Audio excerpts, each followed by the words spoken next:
let me get this going. I'm Deborah Price with Boulder County Parks and Open Space, and we're so glad all of you are here.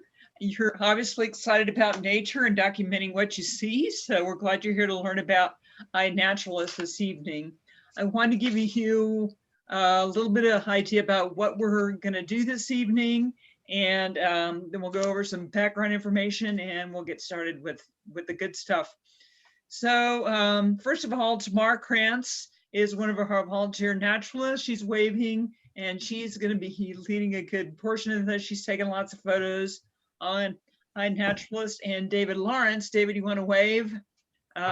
He is one of our biggest contributors. He's contributed, what'd you say, 1,000 or something photos or something like that. And he just took this up in the last few years. So we're going to let him share some information about that. So first, Tamar is, she's going to be going over how to use the site, how to put photos on the site, how to look up observations, all kinds of stuff she's going to share. David is going to share a little bit about his experiences. And then I'm going to talk about the City Nature Challenge, the bioblitz that you can participate in and help us document as many species as we can the first weekend in May. So if you sent your ID or your user ID, you may have noticed that we faved some of your photos, and tomorrow we'll talk a little bit more about that.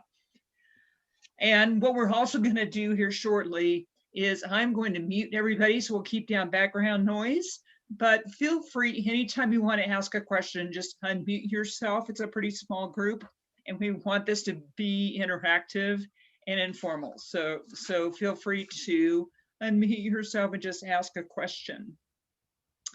To give you a little bit of background on iNaturalist, this is a worldwide citizen science database. And Boulder County started our own project page, Boulder County Wildlife, about 5 years ago. It's a great way for us to document what we're seeing out there. It helps our wildlife biologists know where animals are moving and what's happening in the wildlife world out there. And as you know, wildlife don't acknowledge boundaries. They go over all kinds of properties and they don't care whose property it is. And most people in the county don't know the difference between city and county properties or other things. So we teamed up with Open Space and Mountain Parks, the City of Boulder, and also the Wild Foundation to sponsor this project page. So it's sponsored by the county, the city, and the Wild Foundation.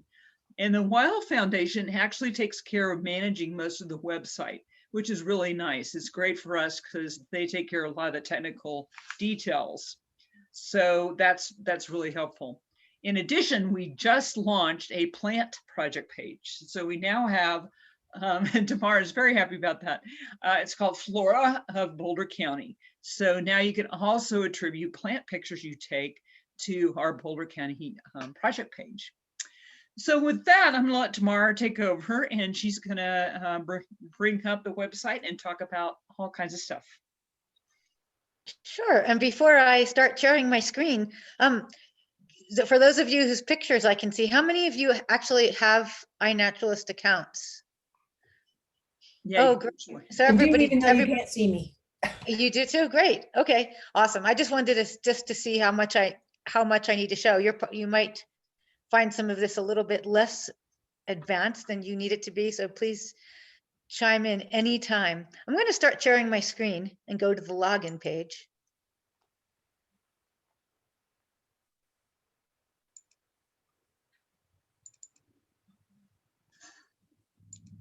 Oh, I started here. I'm going to log myself out here.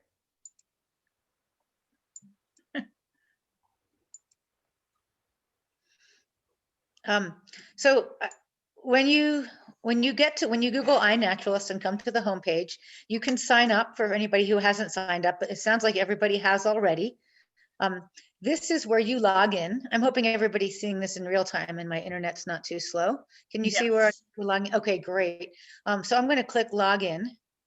And if I want to see the wonderful picture of the day, they change these all the time pictures from around the world, I won't hit remember me, but I'll do this and this will just automatically log me in every time I go there. And this is the home page that you're going to come to every time you come to iNaturalist. And it kind of is like a Facebook or Twitter feed where you see all your news here with the most recent first. Anytime you want to get back to the home page, sometimes you don't see this button that says home, so you need to click on iNaturalist over here in the corner. So just really quickly on the home page, you'll see I just started following Vicky 5, and that is Vicky Q or Vicky B. I just started following her, so it just popped up in my news feed that she's added 2 observations. Yeah, And that's Vicky B. Okay. okay, yep. And then I can see I had put in a picture of an American avocet today, and Leslie S has added an identification to mine. So that's like the most recent news that has happened to me. One more thing I want to show you on this homepage is over on the right side. If you go down to subscriptions, you can subscribe to a place, so you'll get news about the places that you visit most. I like Davidson Mesa open space near me, so I want to see plants from there. So if somebody observes a plant, I will get that in my news feed. So I've just picked a couple places in Louisville to subscribe to, and I said only for plants. And then down here, this is the important one I wanted to show you. This is where it says more and getting started guide right here on the homepage. If you want to learn how to do this from your phone or do other things, there's some great video tutorials from this spot right over here where it says get started. So anything that's not covered here, you'll find videos that'll walk you through a lot of different ways you can use iNaturalist. So there's 2 ribbons here, one that goes across underneath your username, and another ribbon up on the top. And I would say that I use mostly the one that is up on the top. And I'm really hoping that later when we hear from David, who's used more iNaturalist than I have, I'm by no means an expert, and you could give us some alternative tips. But you can see, you can view observations here and observations up here. So the first thing I want to show you is how to upload a photo. It looks like most of you have already done this already, so I'm going to go kind of quickly. Please slow me down if you want me to go slower on anything. There's 2 ways to upload photos. One is to click add observations right here. Is everybody able to see that where I'm holding my mouse? Yes. Okay, that's great. I wanted to make sure you're seeing my mouse. You can add observations here, but I find using this top ribbon has everything I need. And I'm going to use this green upload button. They both do the same thing. So I'm going to just give a quick example. I'm going to go to upload, and I was at Stearns Lake today, and I'm going to go to, this brings up my folders, and I'm going to go to my pictures and see what birds I saw. I went to Stearns Lake today, and I saw the bald eagle there, and I'm going to upload this bald eagle picture for an example, and watch what happens. Within a second, it just popped up bald eagle. I didn't write that in there. The computer software is able to recognize that that was a bald eagle. But I want to put the location on there. So when I click on location, I can search for a location or I can scroll in the map. So I'm just going to type in Stearns Lake. And I'm sure that you'll be able to do this on your own if you haven't. I'm just letting you know the features, and you can always email me or Deborah. So this just puts me right in the middle of Stearns Lake. But the place that I saw the eagle was in the nest right over here. So I'm going to update my observation. Oh, and then I remember it's a nesting bird. I don't want to share where birds are nesting if they have young, at least not for a couple of months until the young have fledged. So I'm just going to show you for this particular one. On the bottom, I'm going to go to geo-privacy. And like I said, if you go to the beginning where it said more information, and that's going to give you the rules for iNaturalist and some tips like things that you should post and shouldn't post, and things that you should use geo-privacy for. So I'm going to put obscured. If I put private, nobody will see my observation. But if I put obscured, it's not going to obscure it for me. So I just want to let you know that sometimes you might wonder if it's working. You'll be able to see where you saw the eagle, and I'll be able to remember where I saw it. I hit update observation, and it's going to show me that it's in Boulder County, But if you go to this observation, you won't be able to see where I saw that eagle. I might put some notes in there for this one. I said, 2 babies. And then I hit submit right here. And my computer's a little slow. Does anybody have any questions on uploading pictures? So tomorrow, you might mention about the descriptions and always putting some kind of description. Oh, right. That is, Yes. thanks for saying that. Yeah, Yeah. underneath where you can add your, and sorry, it's taking a little while in mine, but where I wrote down 2 babies, I might give the behavior. One eagle was in the nest, the other one was flying over it. I saw 2 young, one of them pooped. You know, I could add some more information about it. And especially if you're gonna, you know, if you're gonna do plants, I think it's really important to add some more observations. So after I hit upload, it's gonna show me a list of my observations again. And it always gives you a list of your observations in the order that you've just submitted them. I can go back to edit it. I just want to remind you that if you put something in there and you said, oh, that wasn't my best photo, I want to go back and do a different one, you can click on edit and it lets you delete the observation. Where's the thing where I delete it? And then at the bottom, you can hit save. I'm not seeing where I deleted all of a sudden. Back to my observation. I think I just delete it from the beginning part.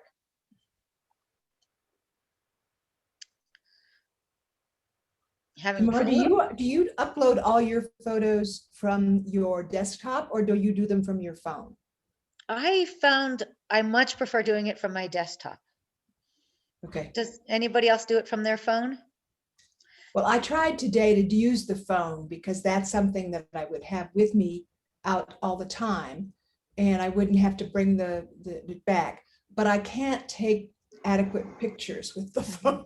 That's the hard thing about using the phone app. It's handy because, like you said, you always have it with you, and it uses GPS to pinpoint your location, which is nice. But you're right; it's harder to take decent photos.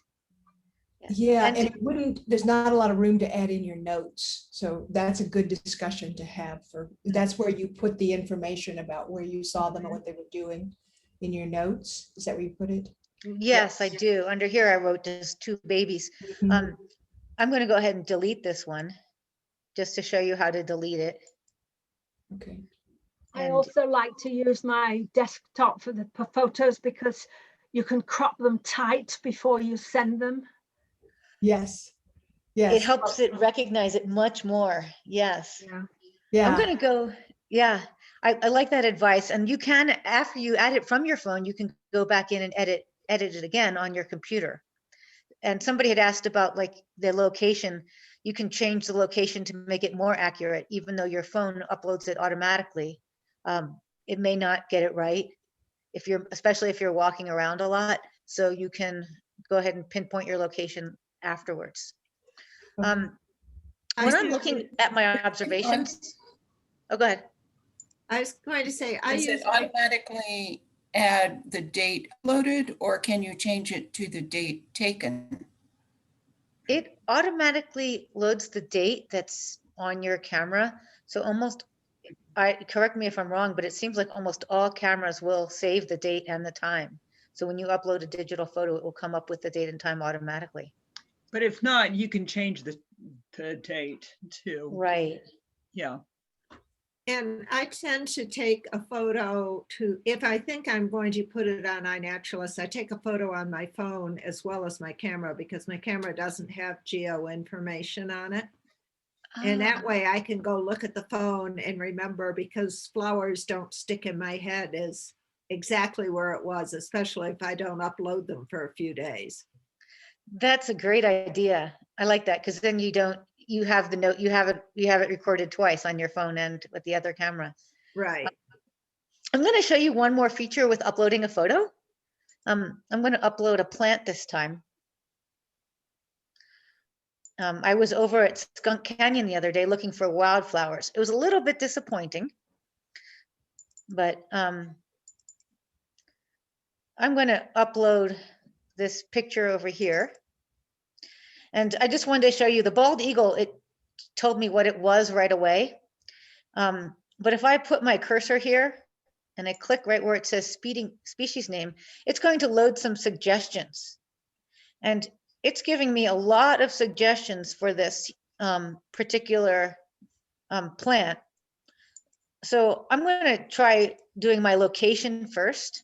And then I'm going to say that I saw that at the Skunk Canyon Trailhead in Boulder.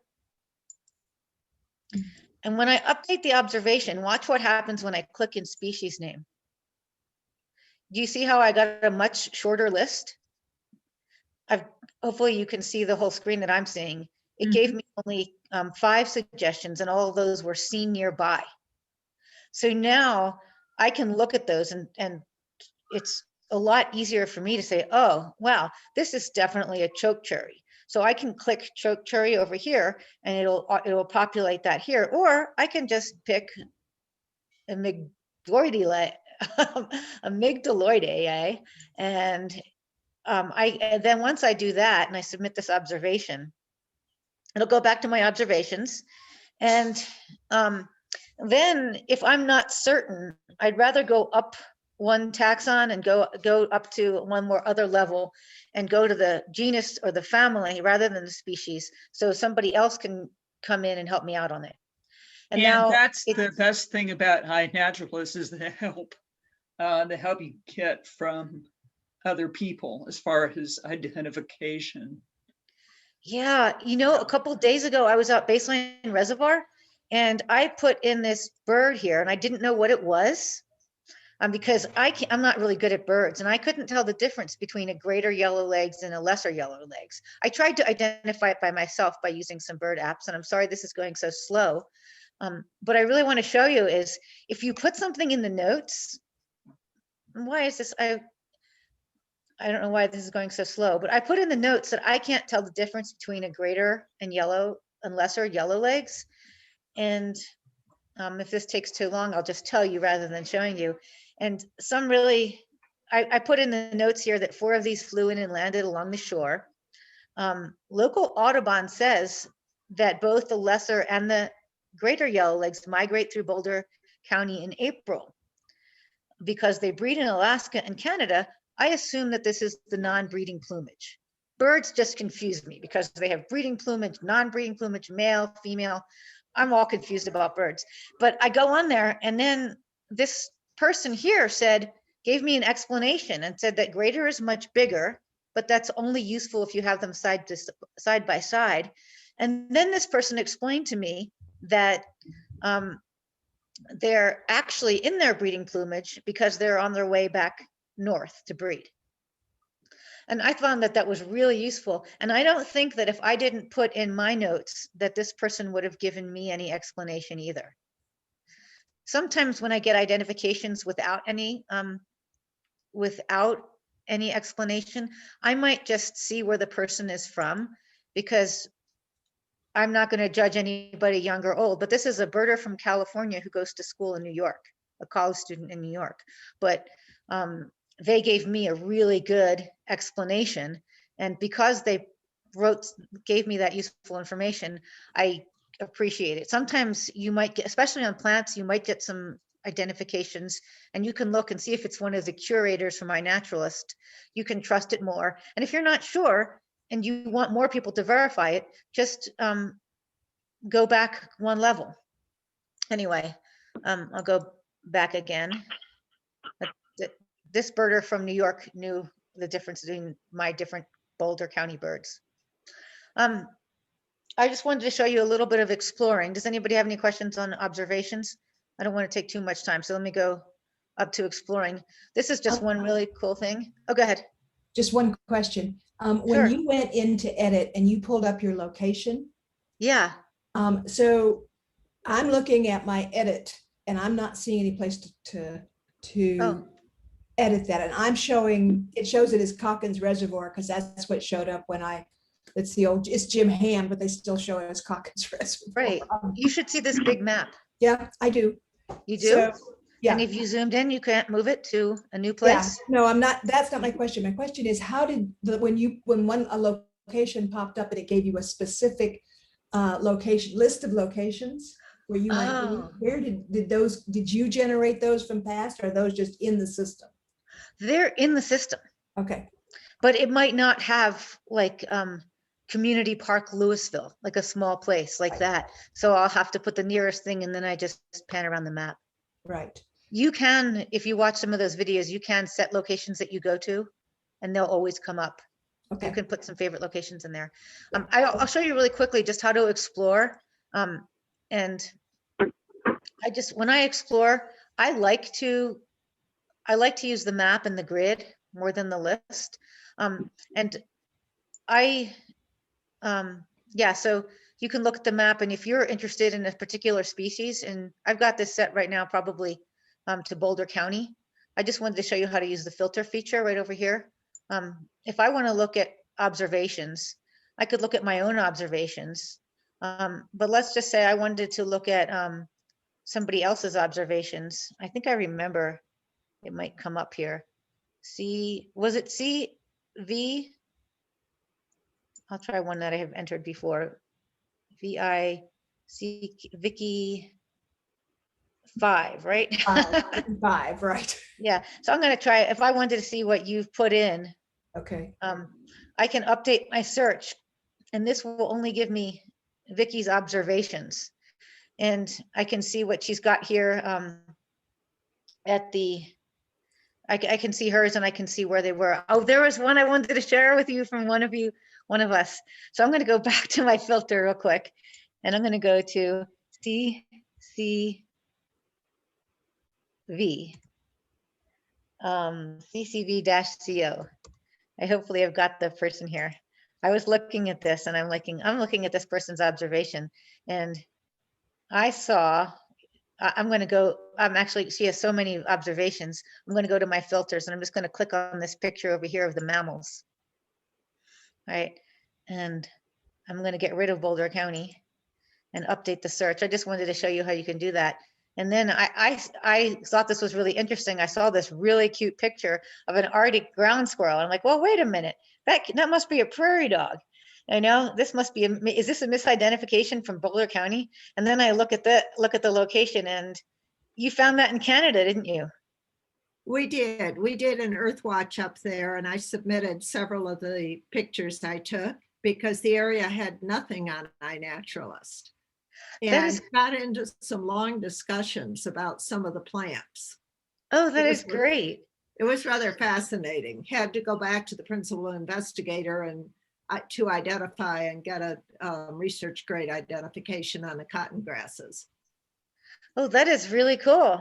Yeah, iNaturalist is just amazing. I'm not going to share too many more stories. I want to talk so much more about it, but I'm going to go back home for just 1 second really quickly and let you know that if I go to my own profile right over here, I decided that I was going to follow all of you just for a little bit. If you would like to share your usernames with Deborah, you can see those of you who shared your username with Deborah, who's right here. I am following you right now so that if you put things in and you're new at this, I can try to help with your identifications if they're plants. And Deborah may be able to help you with their animals. And then I will, not to be creepy, I will stop following you in about a month. But if we all want to be part of a community, you can click on my page and you can see who else is in this training right now, if we'd like to add it, and we'll all be a group here. So Tamar, can you quickly spend a little time about how they joined the project? Oh, of Boulder course. County Wildlife Project? Yeah, who haven't I picked on yet? I've got Vicky over here, and I'm going to look at her observations. I see she's new at this and she's added a few. She has a coyote over here. I'll click on your coyote. And I want to add it to the project. So I go over here under projects and I can select Boulder County Wildlife. Boulder County Wildlife might not come up automatically for Vicky if she hasn't put it in before. So she might have to type it in. You have to join the project for it to pop up. Yeah. Oh, I'm sorry. I should have showed you that. So Yeah. I can do that. Let me go back under projects. Go to community and projects up here. Mm-hmm. Thank you for prompting me. And here I am going to search Boulder County wildlife. And then well, there's a lot of really cool projects. And now I can select Boulder County projects. And it's so much fun to explore all the things that are in there. I don't want to do that now. I just have to remember, always go back to my homepage by clicking iNaturalist. And I think, Actually, go back to the project page, please. Oh, sure. Because I'm going to talk about Sure. that a little bit while we're there. So Okay. if you haven't joined that yet, can you scroll up to the very top, please? oh, Right now, what hers says is leave the project because she's already joined the project. But if you haven't, then you'll see a little button that says join. And then you just click join and then you're part of that project. So that way that pops up anytime you're taking a photo and you can add your pictures to the Boulder County Wildlife Project. and you're going to remember that too for the nature challenge. Mhm. And we don't have to know for the nature challenge, it automatically does it there. But cool. for regular pictures, you have to be part of the project. And can you do a search for Flora of Boulder County? Sure. I'm going to go back to community and go to projects. Oh, okay. There I it must have is. Yep. joined it recently. That's our new plant page. And the same thing, she's already a member, but if you're not a member, it's got a little button that says join, and then you can just join it. Oh, and there's the structure I just added. Yeah. Cool. So what I'd like to do right now, if it's okay, is move on to David, let him share a little bit, and then I'll do the City Nature Challenge thing, and we'll have plenty of time for questions. Deb, So can I ask the one question I was just outside Boulder County at Union Reservoir when I came across 50 plus white ibises today. And I took photos of those, and that was so cool, but it wouldn't let me put them in the Boulder County project. And I assume it's because it's geolocation sensitive. And so since I was on the wrong side of County Line Road, I was in Weld County and it wouldn't put it in. But That when I is uploaded correct. it, although I tried to put it in that project, it must have just gone, did it go into the general database, but not Boulder County? Absolutely, that's what happened. Yep. Okay, Mhm. okay, so it's there. So people who want to find, 50 white Right. ibises, they're gone now, of course, but. they were there a Okay, while. I am going to put up something here to share. And beautiful pictures. Let's see, look at this. So can you guys all see that? Is that visible? Yes. Yes, Yes. okay. So David, I'm gonna let you share and you can talk about some of your photos too, if you'd like. Okay, well, sure. I've been doing this, I don't know, about 5 years or something like that. And it's just started through a program like this, but it was through the Boulder County Audubon group there, where there was a similar presentation. And I just decided to give it a try, and it's real easy to use. So anyway, Anita, my wife, Anita, and I are generally out looking for birds, and usually in the county open spaces, and just or the state parks. We don't, for the past year, of course, we haven't been traveling very far. And I have a DSLR, a digital camera, and so I'm shooting as many things as I can, and almost all of them are bad. And I'll go home and I'll edit them out, and I'll try to find one of each species that we saw, and then I'll upload that to iNaturalist. So I'm usually doing that at my Mac at home. Although I do have the app on my iPhone too. I agree that I don't know how I would use the app for doing birds or other wildlife, because you have to crop them a lot. I think you can actually crop images a little bit in the phone app, but I have to crop my things a lot sometimes. But anyways, it's like no problem. The other thing that I generally do is since I have a Mac, I have a photo app on my thing, and I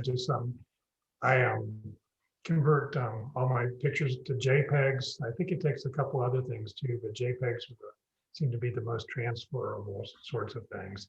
And they're in my photo album, and I could just drag them out right onto that add observations page, and it automatically uploads everything plus all my metadata and everything. For location information, my camera doesn't have GPS in it, but there's a Nikon app that you can use, to fire the shutter remotely to the phone, and it also transfer information about from the GPS's phone into the photos. So that saves me a lot of time, and I don't have to keep paper notes about where I took a picture. But sometimes I forget, and I'll just do like Tamara did there, and just draw my circle in the general area and try to get it down.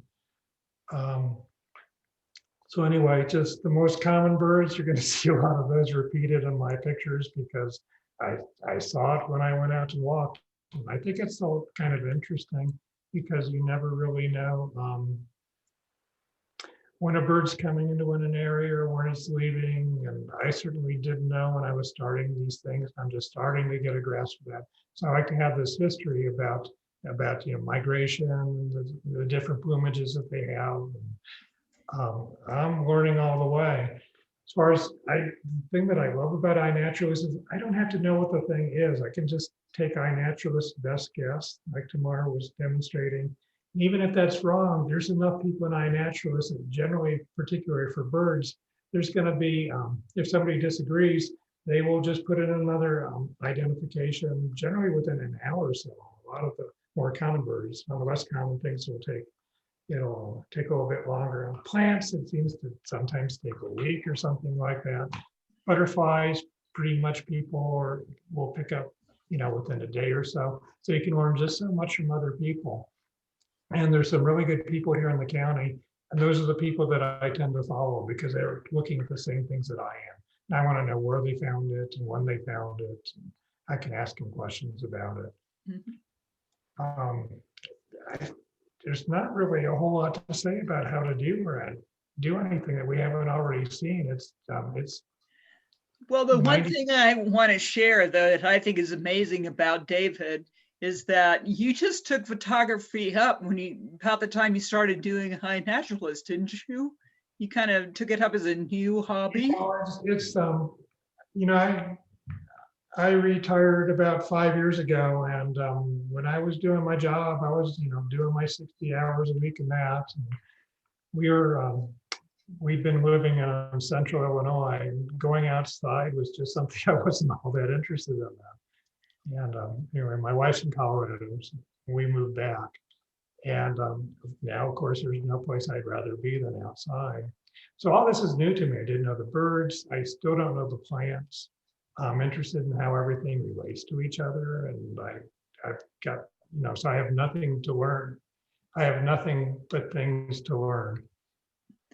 And iNaturalist has just been wonderful for that. Now, birders have another app too called eBird, and I should be putting my observations in eBird too, but I haven't been. But it's I think the plant people have their own things too, and the insect people have their own apps. But iNaturalist pulls everything together, unlike a lot of the other things, which is why I love it. Yeah. And I just love David's photos. We should spend a little time looking at the ones we have up right now, which are absolutely beautiful. How did you get that kestrel in flight, David? That's pretty awesome. Well, you have to train the bird, and then you tell it what you just have to take a lot of photos. Yeah. You throw 99% of them away. That is cool. And here's another some images that he took. Beautiful bald eagle. We've got the bison there, has a nice little platform. I love the bobcat at the top. Now the bison are really like farm animals here. This was up on Nelson. And I don't think people in iNaturalist really wanted to know about the bison, but then there's those European starlings on it. That's what caught my attention, actually. Yeah, yeah. And then the coolest story that we've got about rare findings lately are river otters. So we have had river otter photos show up on iNaturalist by David and several other observers. And the pictures that we have were all taken around Brainerd Lake. So we knew that river otters were coming back into Boulder County. And then following some of those photos, we saw otters at Heil Valley Ranch and Pella Crossing. So it's pretty cool to have that documented with photos. And I just love this one. This one's really nice. The otter swimming. Were you surprised to find that otter? I never thought I was ever going to see a river otter in my whole life. So yeah, that was really cool. We weren't sure what we were seeing when we first looked at it. You know, it's usually a muskrat. We say, oh, good, we finally found a beaver, because I haven't found two. I've seen them every now and then, but then it obviously wasn't a beaver at all. Yeah, that's really cool. Anything else you'd like to share really quick, David, and I'll move on to the City Nature Challenge. I just want to emphasize that don't be afraid to put in your best guess on things. Actually, if you just put in unknown, there's another group of people who use iNaturalist that aren't really putting information in, but they're doing a lot of identification. So there's people out there that identified, tens of thousands of pictures, and they're just really good at it. And I think if it's something that's just put in as unknown, it doesn't really. I'm not sure how they're searching for pictures that need identifications, but if you put in something sort of close, somebody will correct it. And that's how I learn things. Mm-hmm. Yeah, it's a great learning tool for sure. Let me know what the difference what the difference between the two is, and then I can then you can go back to an atlas or something and pull up the differences. But right. It's really nice to have somebody else point it out. Thank you very much, David. We are going to move on to the City Nature Challenge. So what this is part of iNaturalist, and they started this about 3 or 4 years ago. It's bioblitz, and they have cities across the country kind of compete against each other. And it's a little weird because it's not all cities. Like our group is Boulder County along with the Denver metro area. We've been doing this for the last few years. It's the weekend of April 30th to May 2nd or 3rd is when you're supposed to take the photos. And as long as you are taking a photo and submitting it to iNaturalist through, and you're in Boulder County, it's going to attribute it to the City Nature Challenge. So you don't have to worry about joining a project or anything for this. But last year, we did this more virtually too because of the pandemic, and we're doing the same thing this year. So instead of going out with groups of people and trying to document stuff, it's kind of individual. But last year in the Denver Boulder project, we had almost 6,000 observations in that one weekend and 443 people participating. So that's pretty cool. The type of things you should take pictures of are things that are in the natural world. So birds, fish, reptiles, amphibians, mammals, fungi, lichens, plants. You don't want to take pictures of pets or humans, potted plants, or garden plants, zoo animals. We're looking for things in the natural world more. So those are the type of things you want to take pictures of. And like I mentioned, it's from April 30th to May 3rd is when you can contribute photos, as long as you're taking it and putting them on iNaturalist and they were taken within Boulder County, it's going to get attributed to this project, which is pretty cool. It's a good way to take kids out too and get our grandkids, get them excited about learning about nature, taking pictures. They love technology, so this is a good way to combine nature and technology. And this is the main website here, wild.org, where you can find out information about the Nature Challenge. The Wild Foundation kind of coordinates this for us, which is great. And they've got a email address there that you can go to if you want information. I'll try to put this tutorial link in the chat box here in a second. That is a great site you can go to if you want to get some online tutorials about how to use iNaturalist. You know, if you're starting out, there's a lot of different tutorials there that help you as well. So I'm going to stop sharing this and come back and open it up to questions. So feel free to unmute yourself, ask any questions, especially of Tamara, that you would like.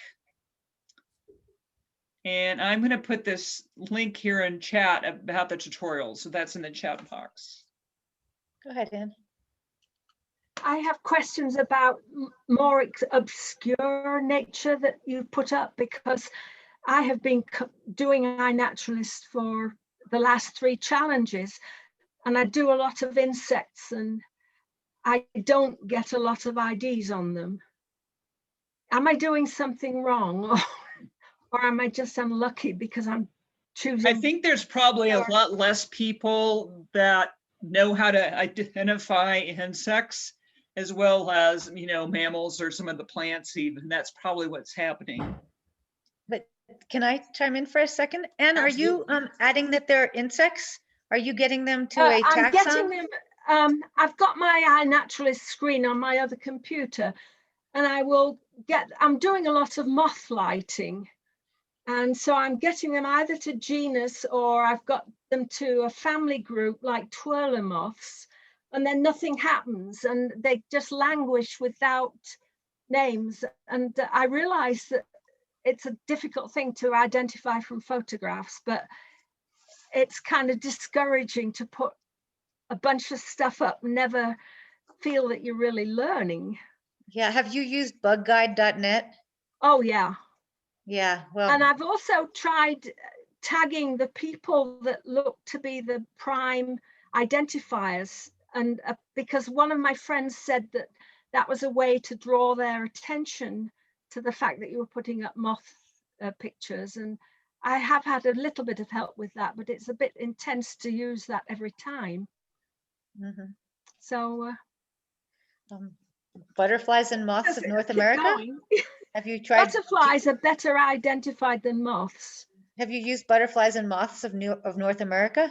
Yeah, and moth photographers. So, I mean, I always get IDs on things like the birds and most of the plants if there were decent photographs in the first place. But some of the less obvious groups, you have to be more patient to wait for the IDs. Mm-hmm. I think you're right. If it's not a butterfly or a dragonfly, the number of people who are going to know are just so few, but you know, so many fewer. But one thing is the people that you're following is that if you could get them to follow you by dropping them a message, that way that when you post something, they'll be able to see it. Otherwise, they're not seeing it probably. And that's a good idea. Okay. There's a messaging thing inside iNaturalist too. Yeah, you can message other users by clicking on their user page or whatever, and then there's a little box that says message, and you can send a message. Okay, thanks. Mm-hmm. And share your username with Deborah. And Words Wild, WORDSWILD. Cool. Okay, other questions? This is Vicki B. The phone app keeps dropping out the projects. So I'm sort of have joined 4 projects, but on the phone app, they disappear. And then they ask me to rejoin. I see them on the iPad. So I think I would see them on the desktop version, but for some reason they keep dropping off. Am I doing something wrong with the phone app? I wish I could answer that better. I just don't use the phone app as much. Okay. I had never used the phone app before the last couple of days. And I thought, well, this would be a good opportunity to try to figure out if I could use the phone app. And I find it that it certainly doesn't work as well for me for photographs, because like Right. most of the rest of you, I want to take my photographs into my desktop and edit them and crop them and make them simply more visible. So And I then- would suggest you find a young person who uses the app all the time. Because a lot of the younger people use the app. I mean, they use that more than the phone. And, that's probably, I mean, I'm sorry, I can't answer your question very well, but I think my solution will be not to use the phone app much. yeah.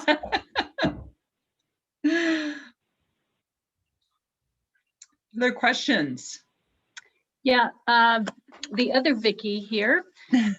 So I want to know what type of hawk that I saw.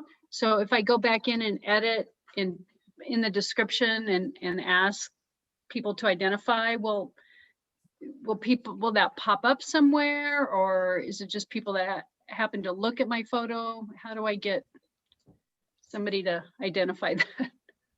David, do you want to answer? Well, you don't have to do anything. If it's a hawk, I think hawks seem to get a lot of interest from people. So I've identified a lot of Swainsons that have turned out to be red-tailed hawks, and it didn't take long to notice that, generally within a day if I don't have it right. And I'm not doing anything, I'm just putting in an ID. It's amazing how many people pop on and try to identify things. So you do get a lot of help. Unless it's an insect, as Cooper has learned.